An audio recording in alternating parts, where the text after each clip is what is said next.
Hello दोस्तों, आज हम सबसे सेफ म्यूचुअल फंड्स के बारे में बात करने वाले हैं जिन्हें हम आर्बिट्राज फंड बोलते हैं। बोलने में ये काफ़ी डिफिकल्ट है लेकिन समझने में ये बिल्कुल आसान है।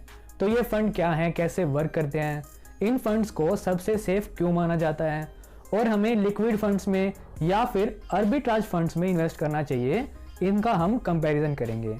तो वीडियो में आपको काफ़ी कुछ जानने को मिलेगा, सो एंड तक जरूर देखें। एंड चलिए वीडियो को स्टार्ट करते हैं। सिंपली एक एग्जांपल से समझते हैं। आपने ये नोटिस किया होगा कि एक ही वेजिटेबल का प्राइस अलग अलग मार्केट्स में अलग अलग होता है। तो अगर आप उस मार्केट्स में जहाँ पे प्राइस कम है वहाँ से बाय करने के बाद ऐसी मार्केट में सेल करें जहाँ पे प्राइसेस ज़्यादा है, तो आप वहाँ से प्रॉफिट जनरेट कर सकते हैं। ऐसे ही स्टॉक मार्केट में दो मार्केट होती हैं, one is spot market and another is derivative market, जिन्हें हम फ्यूचर मार्केट बोलते हैं। तो स्पॉट मार्केट में किसी भी सिक्योरिटी का करंट प्राइस होता है जो हमें बीएसई और एनएसई पे देखने को मिलता है, लेकिन फ्यूचर मार्केट में इन्हीं सेम सिक्योरिटीज का फ्यूचर प्राइस चल रहा होता है। एंड ऐसी 140 सिक्योरिटी हैं जो इन दोनों ही मार्केट्स में अवेलेबल होती हैं।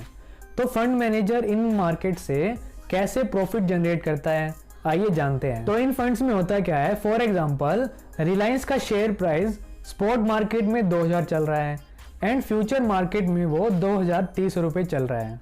तो फंड मैनेजर करता क्या है कि फंड मैनेजर उसे स्पॉट मार्केट में 2000 रुपये में खरीदता है एंड उसी टाइम पे फ्यूचर मार्केट में उसे 2030 रुपये में बेच देता है। एंड जो ये 30 रुपये का डिफरेंस आता है, यही हमारा प्रॉफिट होता है। तो मार्केट में जितनी भी वोलेटिलिटी होगी उतना ही डिफरेंस ये बढ़ता रहेगा एंड जितना ज़्यादा डिफरेंस होगा हमारे प्रॉफिट भी उतना ही बढ़ते रहेंगे। अब क्वेश्चन ये राइज होता है कि इन फंड्स को सबसे सेफ म्यूचुअल फंड क्यों बोला जाता है, आइए ये भी जानते हैं। तो जितने भी स्टॉक्स हैं, म्यूचुअल फंड्स हैं, वहाँ पे हमारे रिटर्न मार्केट परफॉर्मेंस पे डिपेंडेंट होते हैं।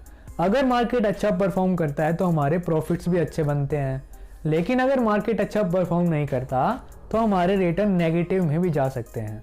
लेकिन इन फंड्स में होता क्या है कि हम सिंपली किसी सिक्योरिटी को बाय कर रहे हैं एंड उसी टाइम पे उसे सेल कर देते हैं। कम में खरीद के ज़्यादा में सेल करते हैं एंड जो डिफरेंस होता है वो हमारा सिंपली प्रॉफिट हो जाता है। एंड फ्यूचर मार्केट में एक्सपायरी डेट होती है एंड उस एक्सपायरी डेट वाले दिन दोनों ही मार्केट के प्राइसेस मर्ज कर जाते हैं, मतलब वो सेम हो जाते हैं। तो यहाँ पे 3 कंडीशन बनती हैं। एक्सपायरी डेट वाले दिन या तो उस स्टॉक का प्राइस कम होगा, ज़्यादा होगा, या फिर वो सेम भी रह सकता है। तो तीनों ही कंडीशन में अगर आप ओवरऑल दोनों ही मार्केट्स के प्रॉफिट एंड लॉसेस को कंपेयर करेंगे तो आपको हमेशा 30 रुपीज़ का प्रॉफिट ही होगा। तो यहाँ पे हमारा प्रॉफिट सेट रहता है, इसलिए हम इन फंड्स को सबसे सेफ म्यूचुअल फंड्स बोलते हैं। आइए अब आर्बिट्राज फंड्स और लिक्विड फंड्स का कंपैरिजन करते हैं। तो अगर हम सेफ फंड की बात करते हैं तो उनमें लिक्विड फंड्स और आर्बिट्राज फंड्स को सबसे सेफ इंस्ट्रूमेंट माना जाता है। लिक्विड फंड्स में आपका इन्वेस्टमेंट बॉन्ड्स और डेट में होता है, तो वहाँ पे नेगेटिव रिटर्न के चांसेस काफ़ी कम होते हैं। एंड लिक्विड फंड्स में हमें 6 to 7% रिटर्न देखने को मिलता है, लेकिन आर्बिट्राज फंड्स में ये रिटर्न 4 to 6% होता है। तो अगर लिक्विड फंड्स में हमें ज़्यादा रिटर्न मिल रहा है तो हम आर्बिट्राज फंड्स को क्यों कंसिडर करें, इसका आंसर है इनका टैक्सेशन फैक्टर। लिक्विड फंड्स में इन्वेस्टमेंट डेट और बॉन्ड्स में की जाती है, तो अगर आप 3 साल से पहले उसे सेल करते हैं तो उस पर जितना भी गेन होता है उसे आपकी सिंपली इनकम में ऐड किया जाता है एंड जिस इनकम टैक्स स्लैब में आप आते हैं उसी के अकॉर्डिंग आपको टैक्सेस पे करने पड़ते हैं।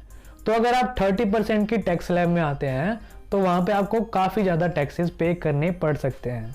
लेकिन आर्बिट्राज फंड्स में होता क्या है, यहाँ पे सारी इन्वेस्टमेंट इक्विटी में होती है, तो यहाँ पे होने वाले गेन्स को कैपिटल गेन की तरह ट्रीट किया जाता है।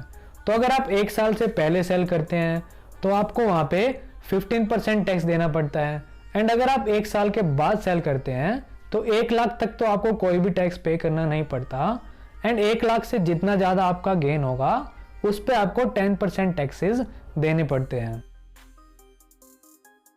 सो ओवरऑल अगर हम कंपेयर करें तो लिक्विड फंड्स में अगर हमें ज़्यादा रिटर्न मिलता है तो वहाँ पे हमें टैक्सेस भी ज़्यादा पे करने पड़ते हैं। एंड आर्बिट्राज फंड्स में अगर रिटर्न थोड़े कम है तो हमें वहाँ पे टैक्सेस भी कम देखने को मिलते हैं। लेकिन अगर आपका इन्वेस्टमेंट पीरियड 3 महीने से कम है तो आपको हमेशा लिक्विड फंड्स ही चूज करने चाहिए, बिकॉज आर्बिट्राज फंड्स में हो सकता है कि फंड मैनेजर को ऐसी बहुत कम सिचुएशन मिली हो जहाँ पे प्राइजेस में काफ़ी ज़्यादा डिफरेंस हो, तो वहाँ पे आपके रिटर्न नेगेटिव में भी जा सकते हैं। लेकिन अगर आपका इन्वेस्टमेंट पीरियड 3 महीने से ज़्यादा है, 6 महीने है या फिर 1 साल से ज़्यादा है तो आपको हमेशा आर्बिट्राज फंड्स ही कंसिडर करने चाहिए। तो अगर आपको ये वीडियो पसंद आई तो please like the video and do subscribe my channel, and आगे भी आपको ऐसा कंटेंट मिलता रहेगा। Thank you for watching.